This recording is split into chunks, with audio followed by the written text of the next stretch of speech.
Hello, my name is John, and today we'll be reading The NFL's Hail Mary by Robert Knight, Washington Times, December 10th, 2017. Robert Knight is a senior fellow for the American Civil Rights Union. Faced with plummeting attendance and TV ratings over its boneheaded unwillingness to require its millionaire players to at least stand during the national anthem, the National Football League Brain Trust has come up with another beauty. Let's throw millions of dollars at left-wing political causes. While this may warm hearts in the activist players coalition with which the NFL owners have negotiated the deal, it sends an unmistakable signal to the NFL's fan base. We not only couldn't care less that you're offended by players who disrespect the American flag and for all it stands, we're going to fund groups that want to turn America into a giant version of Venezuela. But please, come back to our games. We love you.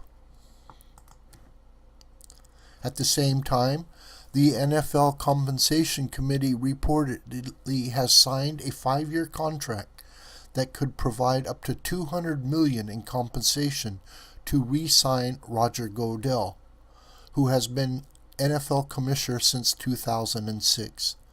That's pretty good money at a time when the league is under fire for too long ignoring brain-damaging concussions. Numerous players have been caught beating up wives or girlfriends, and Mr. Goodell has embraced liberal causes that are anathema to much of the fan base.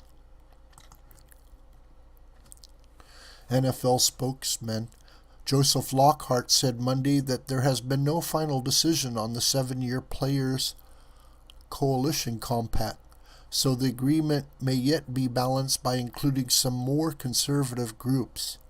As of now, though, according to the Washington Times' Valerie Richardson, the nearly $990 million is going mainly to liberal groups, including some linked to radical billionaire George Soros. One of them is the Dream Corps, led by former Obama advisor Van Jones, who resigned as a green jobs czar after his card-carrying Communist Party past was exposed. Since there are no irredeemables or deplorables on the left, no matter how radical they are, Mr. Jones receives philanthropic largesse and is political commentator on CNN. The Dream Corps calls itself a social justice accelerator. On its Green for All project page, its stated mission seems less environmental and more about Marxist-style redistribution. Green for All works to build an inclusive green economy by moving $1 trillion from polluters' pockets into low-income communities. Unbeknownst to most fans, the NFL Players Association, NFLPA, has, alongside sincere efforts such as sentence reform and opening dialogues with police, been funding left-wing causes advised by the likes of the uber-left Center for American Progress. The conservative group Second Vote released tax documents in October, revealing that NFLPA donated $5,000 in 2015 to the Center for Community Change Action, which receives money from many leftist philanthropists, including Mr. Soros. The Center for Community Change website boasts that it drives thousands to attend rallies and participate in the immigration reform movement, uplifts the stories of dreamers and immigrant families, and catalyzes online activism and real-world action for compassionate, humane immigration reform that includes a path to citizenship. Among the recipients of the group's Community Change Champion Awards 2017, described as Heroes on the front lines of resistance are Planned Parenthood CEO Cecil Richards, a radical environmentalist billionaire Tom Steyer, and Michelle Tremullo, executive director of the Texas Organizing Project.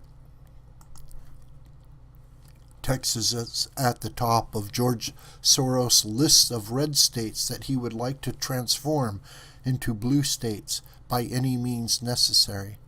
Converting Texas's 38 electoral votes from red to blue would effectively end the possibility of a conservative ever again being elected president. That's why Mr. Soros' well-funded minions are working so hard to facilitate unlimited immigration while opposing common-sense election integrity laws, such as requiring a photo ID to vote. Think about that the next time you pay $85 for nosebleed seats or $8 for a hot dog at an NFL game. The Texas Organizing Project, TOP, is one of the groups that popped up quickly in 2009 after the Project Veritas video sting in which Acorn staff were caught on camera advising how to commit tax fraud. Both Tremullo and her TOP co-founder, Jenny Goldman, a Long Island native, had worked for Acorn, the progressive national community organization that enjoyed considerable success, registering, for example, 500,000 minority voters in 2008, wrote Alexander Cockburn last March in a Harper's Magazine article, "Texas is the Future." In 2011, the radical academic Frances Fox Piven was named a Community Change Champion. It makes perfect sense. Ms. Piven is half of the team that invented the Cloward-Piven strategy, by which the government's social welfare agencies are deliberately overwhelmed with millions of new clients to cause the system's collapse and replacement with a guaranteed national income. Full-blown socialism, in other words. Obamacare, which was designed to fail and thus drag down the private insurance industry to pave the way for a government takeover of healthcare, is a perfect example. While the progressives are at it, perhaps they could take over the NFL, not just bully it. Community change folks in the NFL front office could force the league to call frequent penalties on anything smacking of patriotism, capitalism, or other traditional American values. That would be a disservice to still loyal fans of this great sport and the majority of NFL players who are God-fearing, patriotic Americans who want nothing to do with the protests. This video is a production of the School of the White Crane. My name is John Brooker, and you can reach me through commentary on this video or through my Gmail listed here. Please share this video with family and friends and on social media. May God richly bless you.